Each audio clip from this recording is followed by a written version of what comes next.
sekalian, marilah kita saksikan drama kontemporer yang diselenggarakan oleh UPT SDN Wirogunan Kota Pasuruan yang berjudul Baslaga Pejuang Kota Pasuruan. Cerita ini ditulis oleh Dr. Andes Agus Haryanto MPD Gusto, disutradarai dan dikoreografikan oleh Dr. Anda Indah Yulianti. Drama ini diperankan oleh siswa-siswi kelas 3 dan kelas 4. Alfian Ramadhani sebagai Mbah Khotib, Muhammad Wahbi Setiansah sebagai Hasan Sanusi, Muhammad Arsy Ramadhani sebagai Adipati Nitya Diningrat, Adinda Fiona Rega Askadina sebagai Nyi Beri, Asya Salsabila Arsyifa sebagai pembatik, Altafunisa Kurnia sebagai pembatik, Princess Labiba Kalista sebagai pembatik, Dirayatus Sidki Aulia sebagai Ahmad, Hilmi Rayyan Syarif Hidayatullah sebagai Hamid, Haris Alika Ramadhani sebagai prajurit Belanda, Mutiara Nur Hawa sebagai prajurit Belanda, Zahra Akila Putri Ali sebagai Ibrahim, Putra Abi Salsabila sebagai prajurit Belanda, Adis Ayu Azahra sebagai prajurit Belanda, Ailsa Asfa Azahra Nanda Yulianto sebagai prajurit Belanda, Muhammad Dimas Alwi Murtado sebagai Tuan Panmuk, Muhammad Zamrudi sebagai Macan Putih, Muhammad Rehan sebagai Macan Putih. Hadirin yang berbahagia, selamat menyaksikan.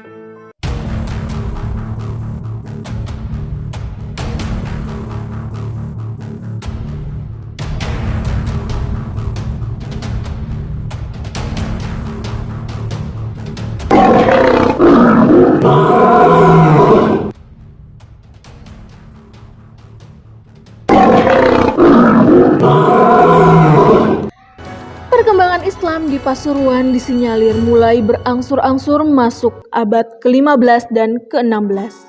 Namun, fakta lain bisa mengidentifikasi berdasarkan Syariosipun Babat Kuto Pasuruan dikatakan bahwa Pasuruan awal abad ke-18 diperintah oleh Adipati Nitya Diningrat yang pada saat itu Pasuruan sudah dihuni oleh berbagai etnis dan Pasuruan memiliki tata kota yang indah sehingga menjadi pusat keresidenan. Tahun 1931, Belanda melakukan penghapusan beberapa wilayah ke dalam wilayah yang lebih kecil karena efisiensi dan efektivitas anggaran, sehingga Pasuruan dihapus dan dijadikan satu dengan Keresidenan Malang. Dua kota inilah yang menjadi cikal bakal pertempuran sengit antara Kiai Hasan Sanusi, Baslaga, dan Belanda. Baru tahun 1918 dengan adanya Stadsblad nomor 312 menyatakan berdirinya Pasuruan sebagai wilayah Gemekti, Kota Praja, Kota Madya, dan Dewan Kota Cementiret. Apapun realitasnya, Pasuruan adalah daerah subur yang indah dan menawarkan beragam pesona sumber daya alam, khususnya tebu, yang bisa digali dan dikirim ke negeri Belanda. Untuk alasan inilah, Belanda menggunakan segala cara untuk mengeksploitasi hak-hak rakyat untuk kepentingan pribadinya dan menegakkan negeri Belanda yang hampir bangkrut. Belanda semakin berkuasa di Pasuruan sehingga perilakunya sewenang-wenang kepada rakyat. Mereka menindas rakyat dengan bengis dan tanpa ampun. Hal ini membuat dua tokoh dalam sejarah perjuangan Pasuruan, Baslaga dan Kiai Mas Khotib, Mbah Khotib, mulai gerah dan marah. Hal inilah yang menyebabkan munculnya pertempuran sengit di Pasuruan.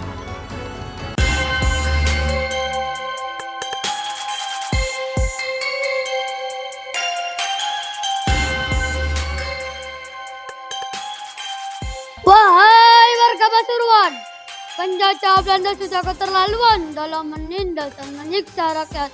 Hal ini tidak bisa dibiarkan.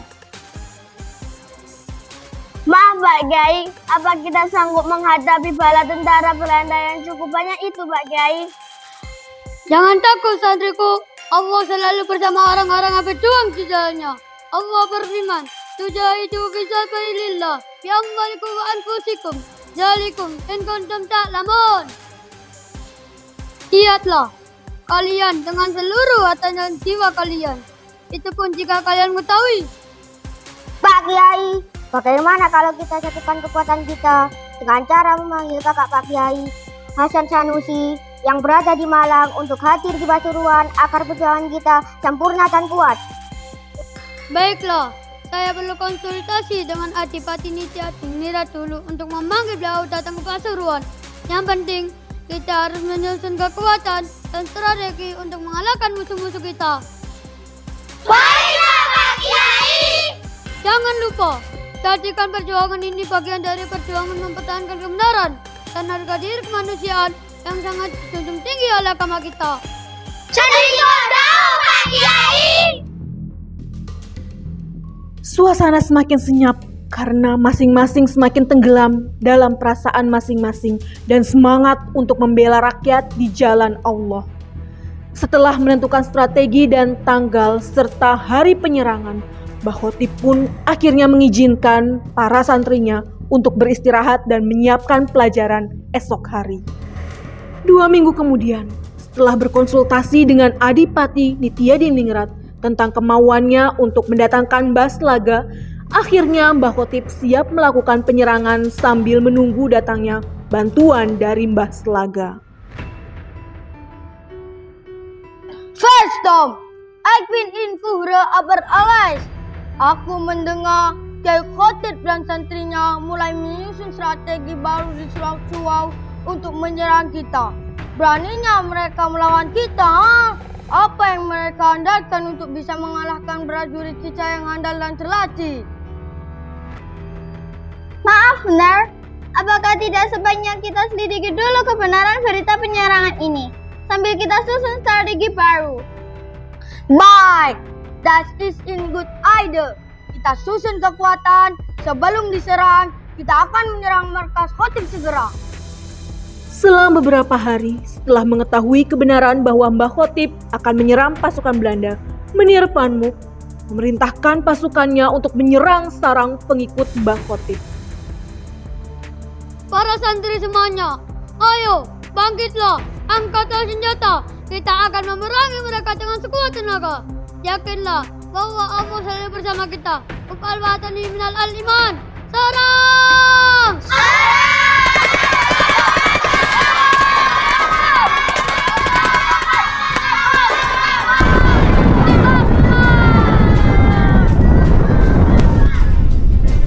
Ya Rabbi bil Mustafa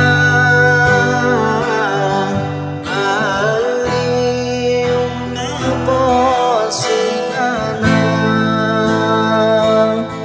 waghfir lana ma mada ya wasi'al karami.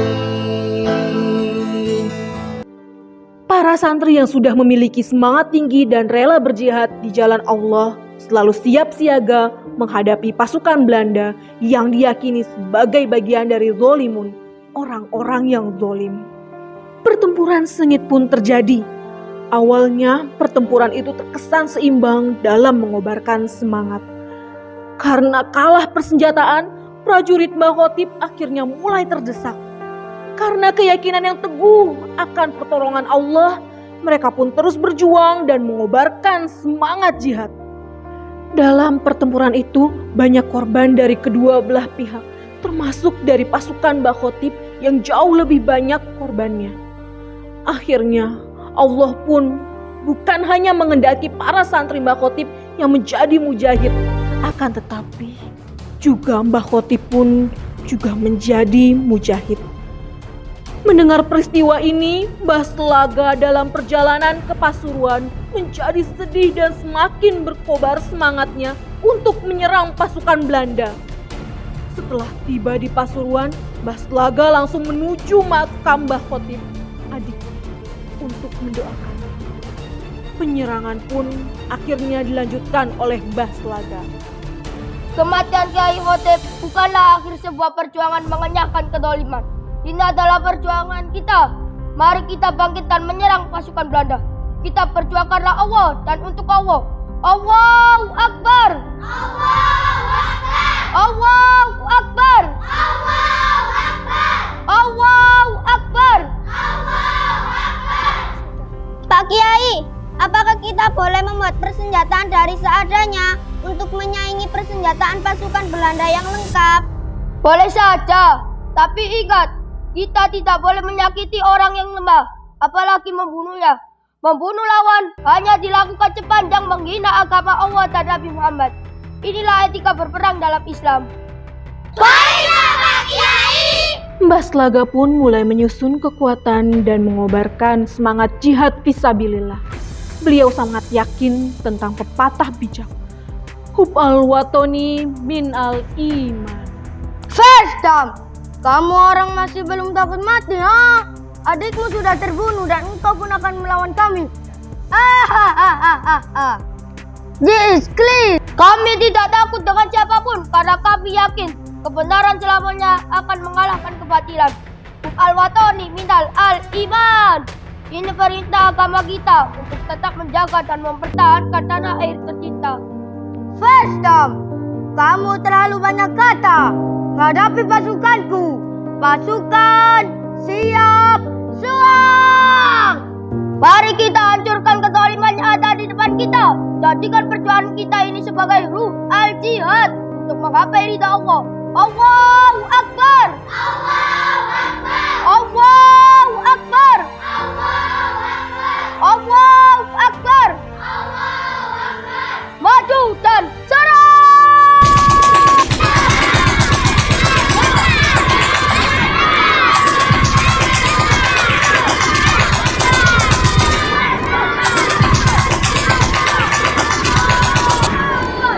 Kekuatan Mbah Slaga dengan semangat yang berapi-api semakin memporak-porandakan pasukan Belanda.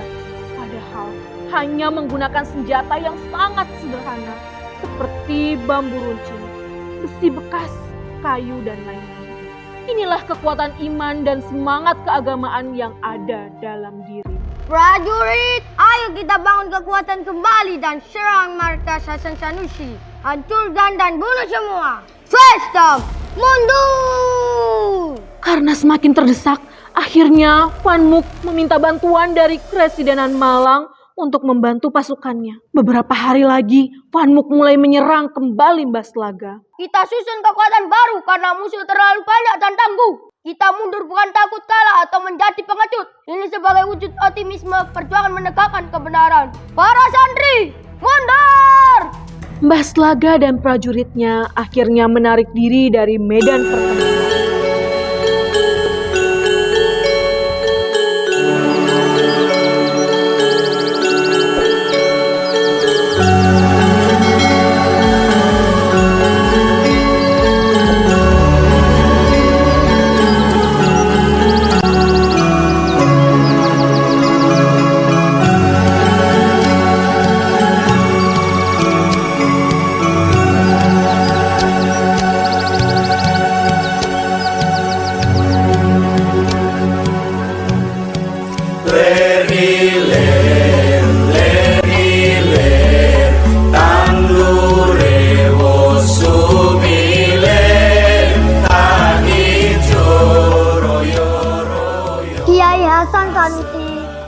Kiai ingin selamat, sembunyi dan masuklah ke dalam lingkaran kain batikku. Kiai akan aman di sini. Baiklah, terima kasih sebelumnya Nyai. Mohon maaf dan izinkan saya masuk. Tak lama Mbah Slaga bersembunyi di dalam lingkaran kain yang sedang dibatik Nyi Beri dan Abdi Dalam. Apakah kamu melihat ada orang yang masuk ke sini ya? Dia adalah seorang pemberontak. Cepat, katakan. Tidak ada orang yang masuk, Tuan. Kalau kalian tidak percaya, geledah saja seisi rumah ini. Jika itu kalian lakukan, pastilah sia-sia belaka. Ayo kita cari di tempat lain saja. Kita akan bisa menemukan tidak jauh dari sini. Kalau tidak bisa menemukan, benar Van Mook akan marah. Ayo pergi.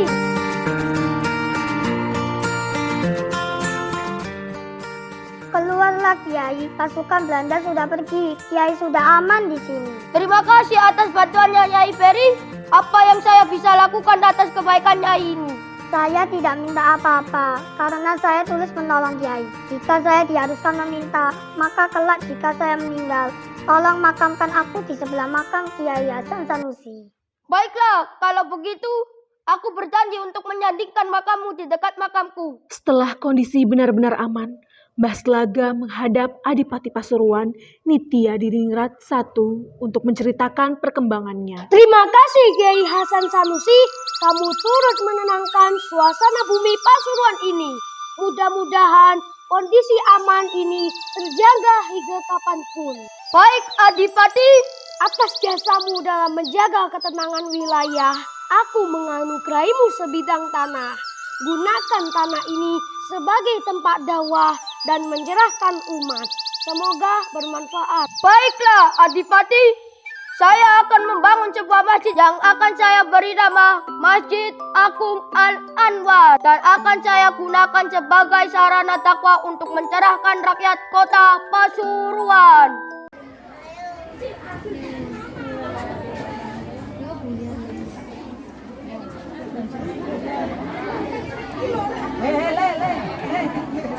Inilah persembahan kami, drama kontemporer UPT SDN Wirogunan, Kota Pasuruan.